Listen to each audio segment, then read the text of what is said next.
Le 10h midi, Sud Radio Média, Valérie Expert, Gilles Gansman. Bonjour à toutes et à tous, bonjour Gilles. Bonjour la vieille. Bonjour.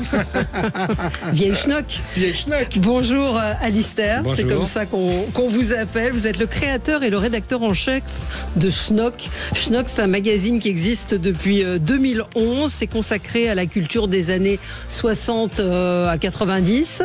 La une, mes meilleurs copains, nos meilleurs... C'est mes meilleurs copains. Le film culte. Et on va parler avec vous. Moi, j'adore, je vous suis sur X et j'ai envie de dire, on se connaît, on se reconnaît, on se connaît pas, mais on se reconnaît entre gens de cette culture. Et c'est vrai que la plongée dans ce 40e numéro, dans ce numéro-ci est une, comme tous les mois, une plongée dans la nostalgie, mais la nostalgie actuelle. Hein. Vous arrivez toujours à faire un pont avec aujourd'hui. Oui, c'est un peu le défi de la revue, c'est-à-dire de convoquer le passé, mais d'en faire un peu notre chose présente, quoi, et de le twister un peu pour qu'il ressemble aussi à aujourd'hui et qui nous parle d'aujourd'hui. Qui nous parle d'aujourd'hui, oui. Il y a des œuvres du passé qui franchissent le temps, qui arrivent jusqu'à nous. Il y en a d'autres qui resteront éternellement dans leur époque. Et nous, on essaye de garder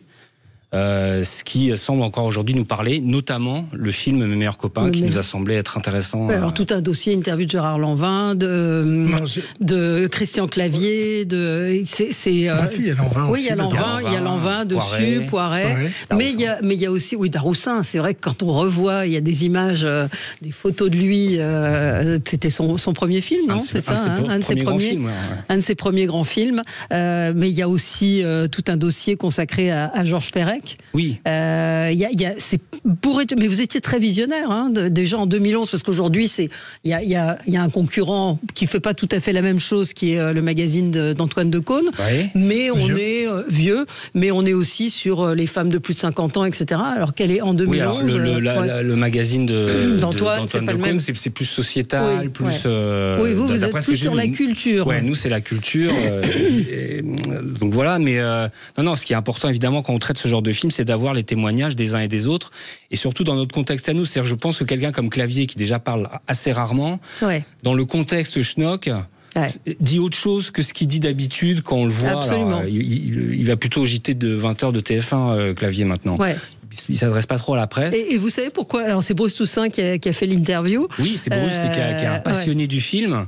Qui a, je pense, convaincu Christian Clavier de parler de ça, parce qu'en plus, c'est pas des très bons souvenirs et pour Clavier et pour Poiret, parce que ce film a été un échec retentissant. Absolument.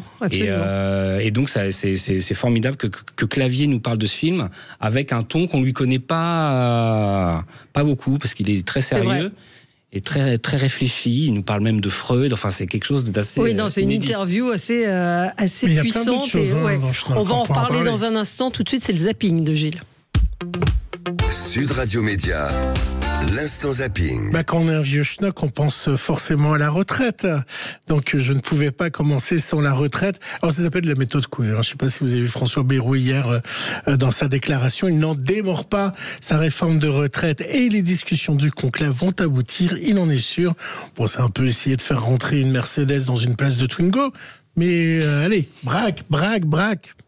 De ce que je peux observer dans mon entourage, pour ma famille, mes parents, je pense que 6 mois, ça pèse lourd.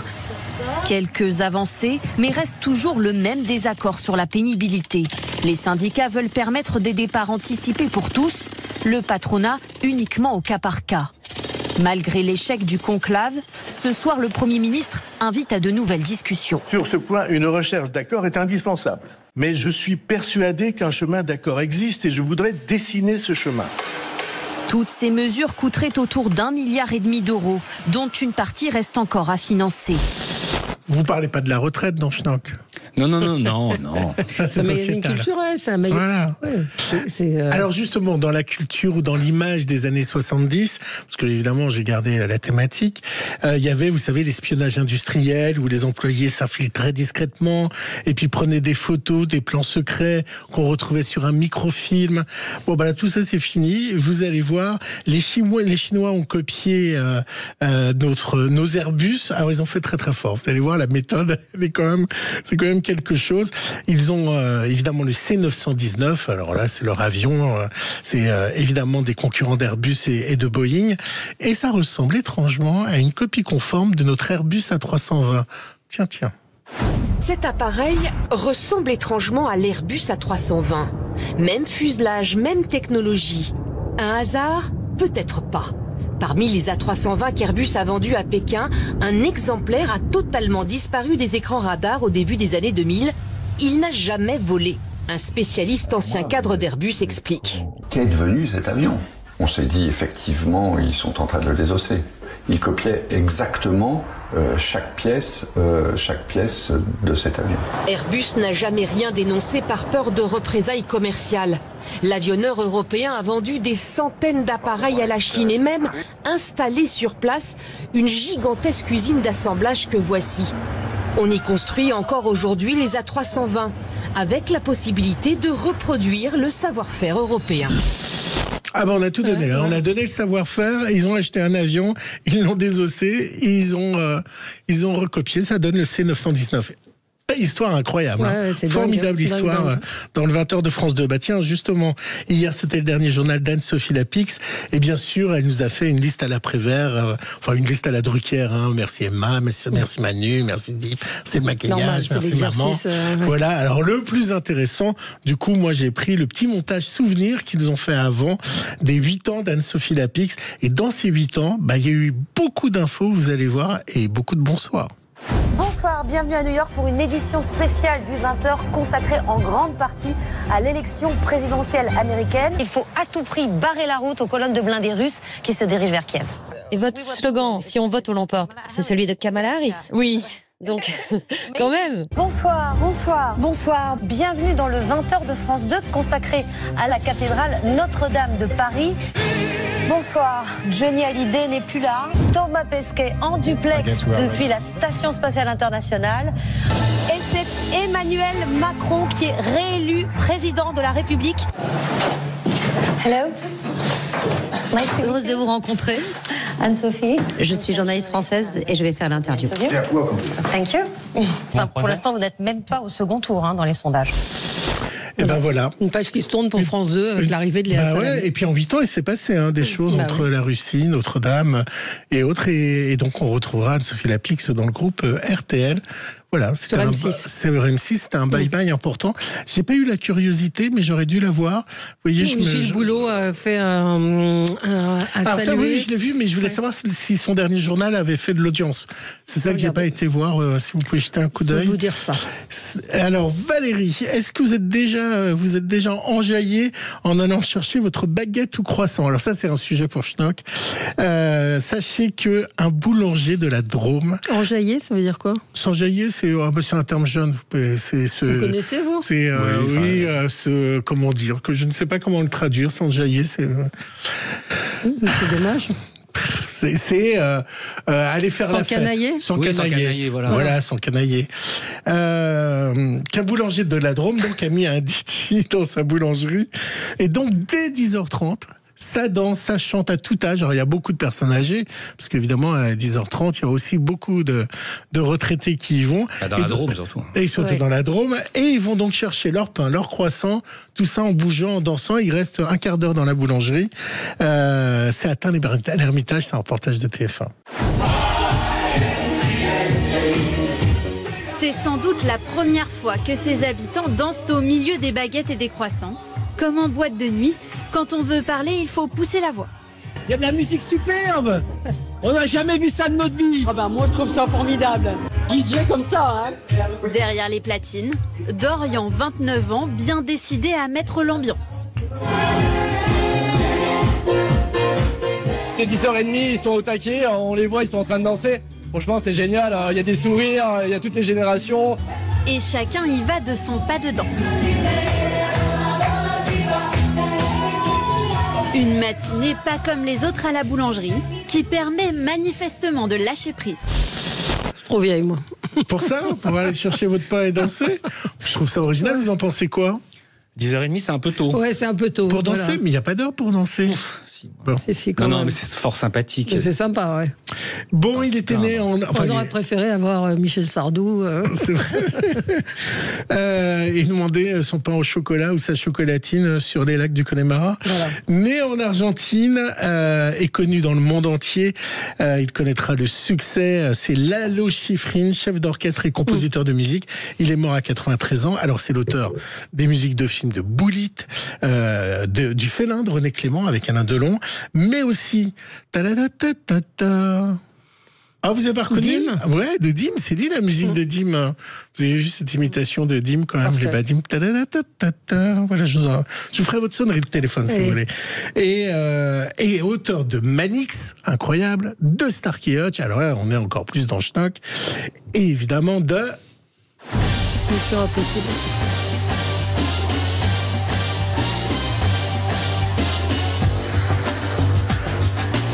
Vous l'avez traité dans Schnock, non? Vous en avez parlé de Mission Impossible, vous n'avez pas fait de dossier Non, alors on s'intéresse majoritairement aux culture française. Ouais. Vraiment à la marge, on s'intéresse. Mais en revanche, Lalo Schifrin, notamment parce qu'il disait lui-même que la France l'avait sauvé un peu à un moment, notamment par la musique de Dim. Ouais. Il a beaucoup bossé en France, donc c'était vraiment quelqu'un, et c'est quelqu'un qu'on pourra faire, mais bon, malheureusement. Oui, d'ailleurs, il y a des sagas publicitaires dedans. Dans votre magazine, vous faites de temps en temps des sagas qui nous ramènent à la nostalgie. On va parler de Schnock dans un instant avec vous, Alistair, et on y revient. Vous allez nous raconter, pour ceux qui ne connaîtraient pas le magazine, bien qu'il existe quand même depuis un certain temps, mais on va en parler avec vous. À tout de suite sur Sud Radio. Le 10h midi, Sud Radio Média, Valérie Expert, Gilles Gansman. Sud Radio Média, l'invité du jour. L'invité du jour, il s'appelle Alistair, c'est un pseudo, mais vous êtes le rédacteur en chef de Schnock. Ça vient de Candy ou pas? Oui. C'est vrai? Oui. Ah là là, j'étais amoureux d'Alistair, moi, dans Candy. Quand j'étais petit, j'étais censé ressembler un peu à ce personnage. C'est vrai que vous ressemblez à Alistair. Un surnom, quand j'étais petit. Ah ouais, mais il était un peu ribouldingue. Ribouldingue. Oui, alors je sais, c'est mon deuxième mot. Non, mais il était un peu dans la lune, quand même, Alistair. Oui. Alors, on parle de Schnock, donc c'est un mensuel. Candy, c'est la nostalgie. Un trimestriel. Ouais. Trimestriel qui existe depuis 2011.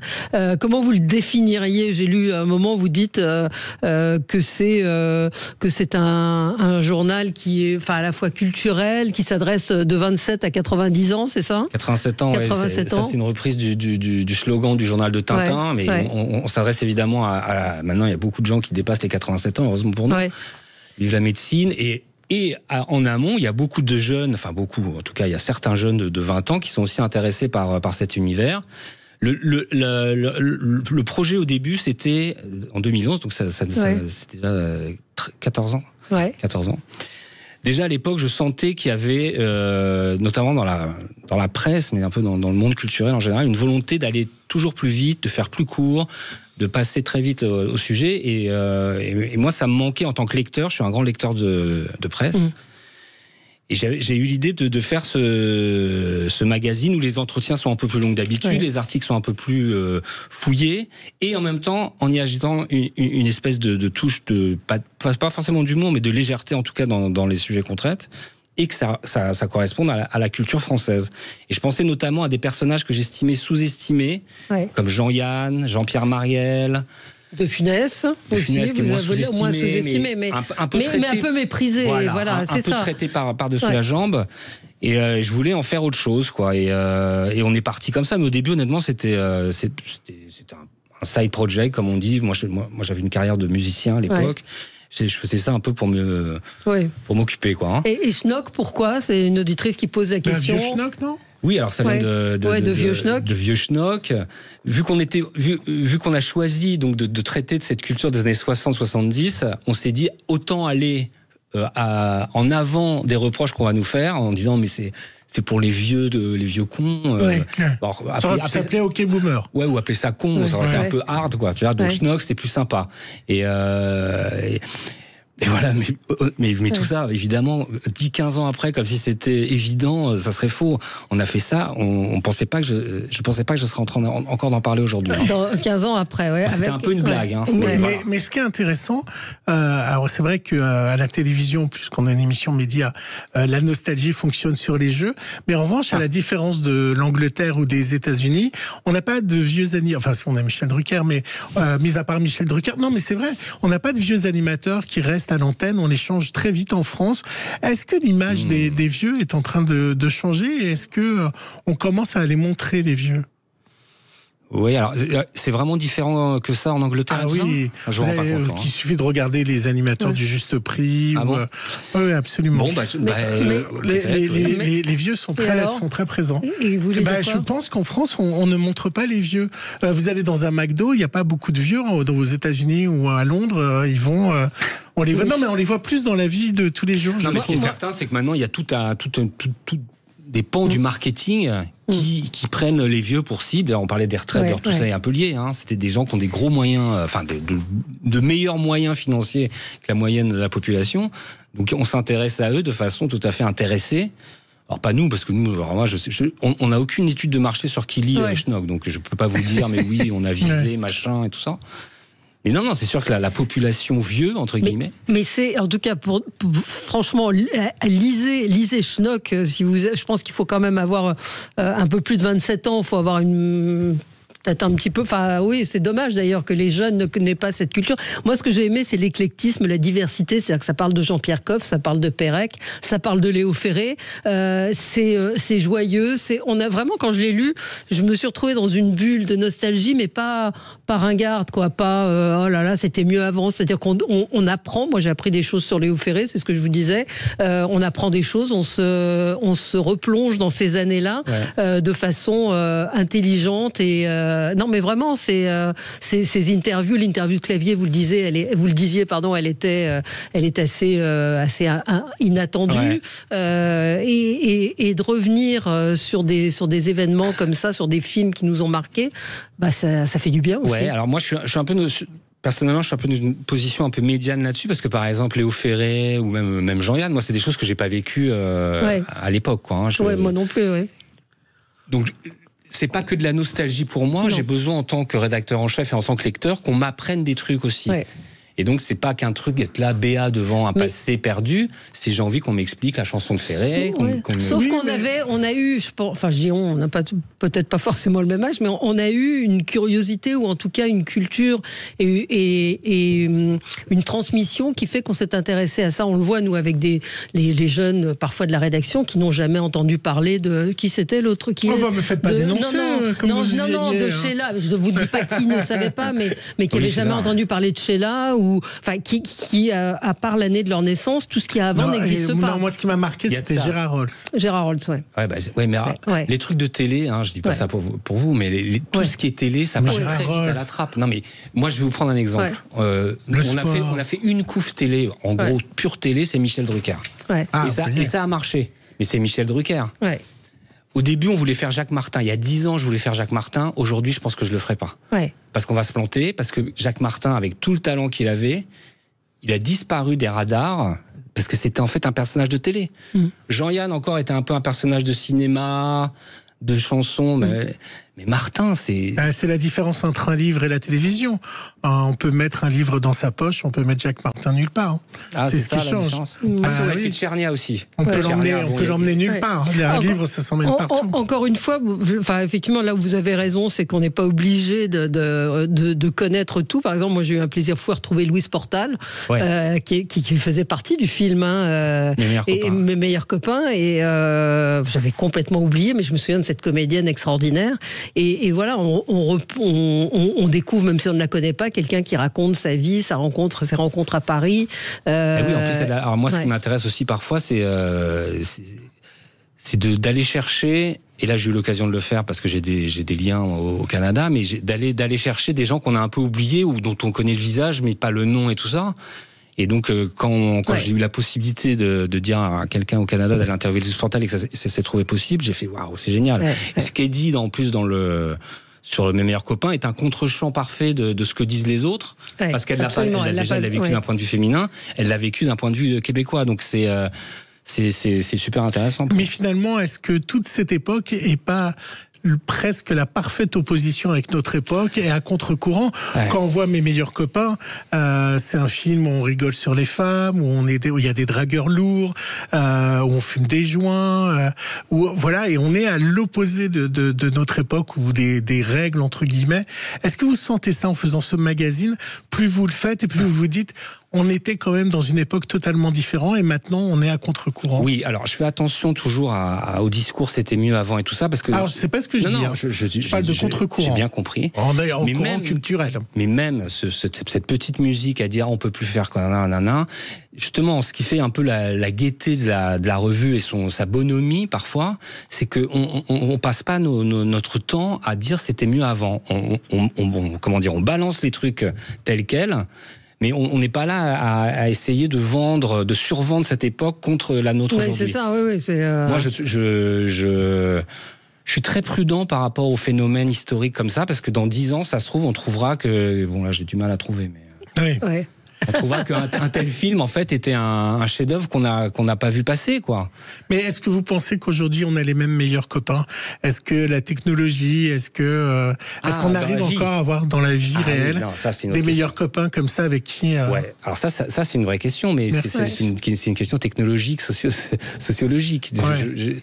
En effet, ça à terme, ça crée un gros problème, ça, c'est évident. Mais c'est pas parce qu'on s'en sauvage, on reçoit moins de gens qu'avant. Carrément. On fait moins de fêtes. Donc voilà, mais je ne veux pas vous ramener à cet amusement. Il y a des dessins, il n'y a pas de photos, tout est dessiné. Si, il y a des photos. Il y a quelques photos. C'est la couve qui est dessinée à chaque fois. Ouais, mais il y a aussi des dessins à l'intérieur. Oui, ça nous arrive. Mais la couve, c'est toujours un dessin. Oui, alors ça a été pareil, une espèce de pari à l'époque. Il n'y a pas beaucoup de magazines en France qui ont en tout cas régulièrement comme ça. Nous, c'est la charte, quoi. À chaque fois, c'est le même dessinateur que j'embrasse d'ailleurs, Erwan Terrier, depuis 14 ans, quoi. Et en fait, c'est parce qu'on a essayé avec des photos, et dès qu'il y avait des photos, on trouvait ça banal. Et on a demandé là, il y a une vraie identité, et qui voilà. Qui suit le mot schnock, c'est-à-dire que tout ça, le côté BD, schnock, il fait un truc un peu, un bel objet, un peu sympa, je trouve. Donc, je voulais pas un truc trop ennuyeux, quoi. C'est pas ennuyeux du tout. En tout cas, on se régale vraiment à lire, à redécouvrir. Il y a un papier sur Nana Mouskouri. Moi, ce que j'aime bien, c'est qu'il n'y a pas d'a priori. C'est pas. Vous avez dit, je crois, dans une interview que c'était un magazine un peu snob, mais. Non, moi, je dis jamais ça. Alors, attendez, où est-ce que j'ai vu ça ? Ce sont les autres qui me disent ça. Où est-ce que j'ai vu ça ? Mais c'est pas du tout snob, justement. Alors, j'ai vu Schnock se veut à la fois extrêmement ouvert et extrêmement snob. Ah bon. Oui. Ça, c'est pas mal. Voilà, oui. Je voulais les deux.